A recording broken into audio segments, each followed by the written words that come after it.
Coming up on High School Game Night, it's week number 9, but there are still a couple of great games on the schedule, like Hempfield and Warwick battling it out in Section 1. And over in Section 2, the Ephrata Mountaineers hosting Solanco tonight. Could the Mounts finally earn their first win of the season? Find out next, because High School Game Night starts now.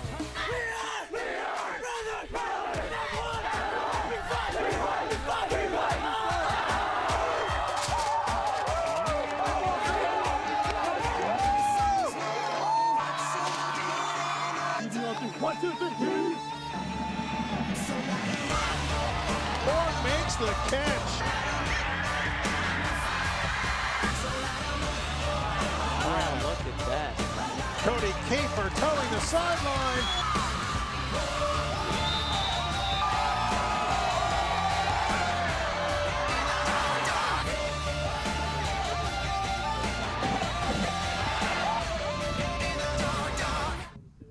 Hello and welcome to High School Game Night, our 9th show of the season. I'm Chad Landers. And I'm Brian Cass. And of course, after 9 weeks, all these LL football teams should know who they are and what they want to accomplish on the field. It really makes for some great late season games, Chad. Yeah, but we've got to get to the game that was on our channel live tonight. Solanco and Ephrata. The Mounts still looking for their first win of the year, while Solanco beat Elizabethtown last week for their first victory. Right. A lot of people thought, both teams might be winless coming into this game, but could this be the night that Ephrata finally puts one in the win column? To War Memorial Field we go. Last night of football for all those Ephrata seniors, and not much action until late in the first when Jairi Durante rolls to his right, fires one to Bobby Nye, and Nye takes it in for the easy 6.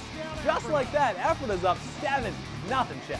Yeah, but right before the half, Solanco's Noah McCardle hands it off to Robbie Hassel, and he bursts through the hole, lots of speed there, a 54-yard touchdown for the Golden Mules.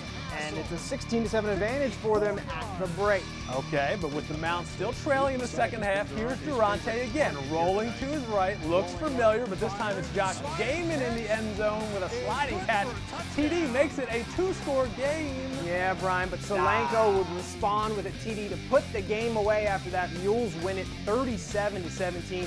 Mounts have one more shot at a victory next week against Calico. Another heartbreaker for those Mounts, and it won't get any easier. They've got those Eagles next week. Yes, they do. Another tough game. But speaking of tough, how about the Section 1 matchup tonight between Warwick and Hempfield? Looks to be an intriguing one. Hempfield near the bottom of the league in turnover margin, which means they have a tendency to give that ball away, Chad. Warwick 4th best in the league in turnover ratio, so they might get some takeaways. Hey, but with Hempfield leading 14-0, Matt Pennypacker swings it out to Chris Borg, and he absolutely runs over a defender to get the first down.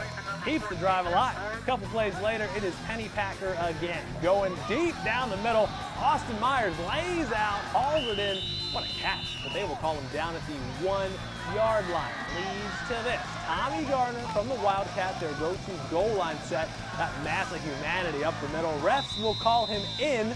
Warriors make it a 7-point game. Then with Hempfield knocking on the door late in the second, a goal line stand by Warwick on 3rd down. Mason Eshelman, amongst others, make the stop, force the field goal. It was 17-7 at the half, but Hempfield pulls away in the second half.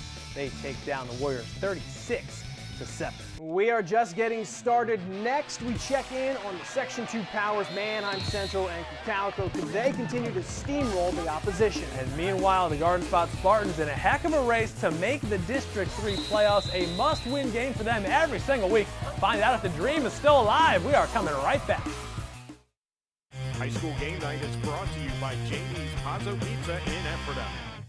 Welcome back to the post-game show. Manheim Central in prime position to reclaim the Section 2 title, but they also have their mindset on a high seed in the District 3 playoffs. Yeah, right now the Barons are ranked number 2 in the AAA bracket, so finishing the season strong is priority number 1. Central hosting Conestoga Valley tonight for senior night, and boy, were those seniors contributing. First quarter, Manheim Central already up a touchdown. Senior running back Ian Hanselman gets the handoff, cuts it outside, down the sideline he goes and into the end zone for the 36-yard score. Barons go up 14-0 over the Buckskins. Conestoga Valley trying to answer on the next drive. Grant Stoltzfus with the pitch to Brendan Martin, who's looking downfield, but Andrew Seiberling, another senior, waiting there for the Barons, picks it off.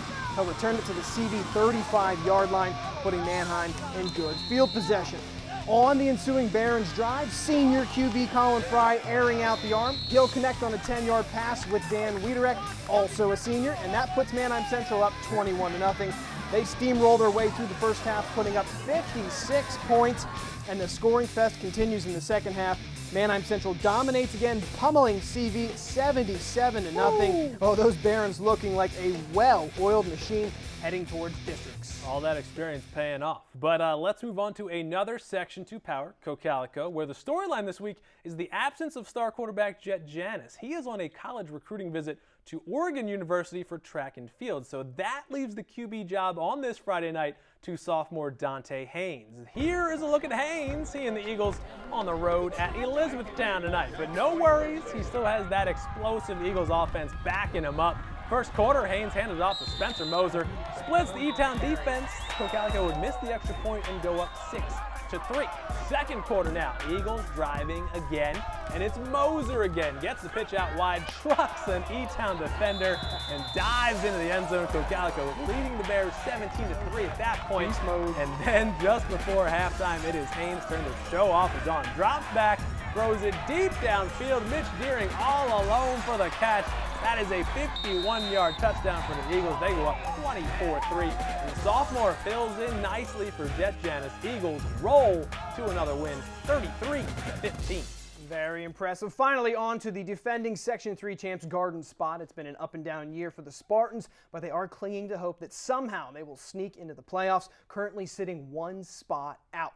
So definitely needing a win over Columbia tonight and some help from the other teams. Now, second quarter, Columbia on their own 41. The pass is completed, and a poor tackle there from the Spartans. The Tide go 59 yards for the score, and they lead Garden Spot 7-0. But the Spartans would come to life after that. The handoff here to Corey Twaddell, and he will slice and dice his way through the Columbia defense. Picks up 32 yards on this run. He would eventually punch it in to tie the game at 7. And then after a Garden Spot field goal, the Spartans threatening yet again. Chase Bowman gets the direct snap, plows his way into the end zone, and Garden Spot takes care of Columbia 27-7, keeping their District 3 playoff hopes alive for yet another week. All right, but our highlights might be through, but do not go anywhere. We've got every score from every game in the LL League coming up, including an updated look at all the section standings. Plus, how to find our Play of the Week selections that you, the fans, can vote on. All that is coming up right after the break. Stay with us. High School Game Night is brought to you by Scratch Cupcakes in Ephrata. Visit scratchbakes.com for all your ordering information. And welcome back to the post-game show. Time to go around the LL League and check in with the rest of the teams in action tonight. We'll start with a huge clash in Section 1 between Penn Manor and Wilson. This one basically for the section title. Penn Manor led early, but Wilson pulls out the victory. It's a close one, 21-14, Brian. That was a great game, too. Elsewhere, Manheim Township on the District 3 playoff bubble, looking for another win on the road against my McCaskey Red Tornado. They don't have any problems. Blue Streaks cruise 41-6. Tough season. Yeah, it really is. Lancaster Catholic also fighting to get into the AAA District Tournament, and they take down Cedar Crest 42-27 to help their chance. Over in Section 2, both of these teams are in the playoffs as of right now, but Lebanon strengthening their case with a high-scoring victory over Lampeter Strasburg. Look at that one, 48-44. Another great game. Lebanon, the Cedars Shed. Over in Section 3, it's gotten really interesting since Annville Cleona started winning games. They go on the road looking for 4 straight, but Elko has other plans. They win 26-14. And elsewhere, the section leader, Donegal, not in the playoffs yet, but stands atop section undefeated. Go figure. Indians taking on Northern Lebanon tonight. They win at 33-21. Yeah, you don't see that very often. Finally, in non-league action, Hamburg traveling to Peckway Valley, and the Braves drop another one, 28-18. That's 6 in a row, Brian.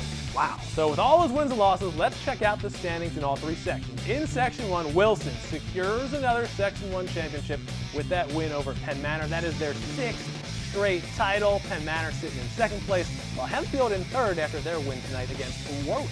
Over in Section 2, Manheim Central has clinched at least a share of the Section 2 crown. Cocalico holding down the 2nd spot at 5-1 in league play, 8-1 overall. And look, Brian, there's Lebanon. There they are. Your Cedars in 3rd, 4-2 in league play, and 6-3 overall. Riding that Mark Piles guy all the way to the bank.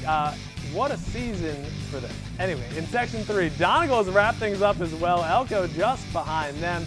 And there's Garden Spot, 3-2 in league play and 7-2 overall as their quest for a playoff spot continues for just one more week. They have one more week to make it in. So those were the scores and standings, but how about our potential plays of the week we've selected this week's best of the best, and we'll post them online in just a bit. To vote for your favorite, just go to our blog, news11sports.com. We'll have the plays along with the poll posted a little before midnight, and then we will announce the winner next Friday. And do not forget, we've got live high school football on BRC 11 next Friday night in high definition. We're featuring the Ephrata Mounts for the second week in a row, taking on longtime rival Coke Calico in Denver. Tune in next Friday. Our live coverage begins from Eagle Stadium at 7 o'clock. Hard to believe. Week 10 here Yeah. almost already. Week 8 coverage wrapping up. Any final thoughts? Final thoughts, got to give a shout out to Coke Calico's Dante Haynes, filled in for Jet Jennings. Big shoes to fill, obviously, but that one throw we showed right on the money. Great stuff. Yeah, you look good. That's the future of Calico right There there. it is. Week 9, actually. Yep. Big news from the Mid-Penn Conference. Bishop McDevitt loses 49-41 to Cedar Cliff tonight, and that loss may just shake up the AAA District 3 power rankings. Manheim Central might have a chance to move all the way up to that top That's spot. very true. I know you love to see McDevitt lose always, right? Yeah, as a Central Dolphin alum, you always enjoy seeing them get knocked out. All right. All right, well, for all of our crew here at High School Game Night, I'm Chad Lamb. And I'm Brian Cass. We'll see you next week.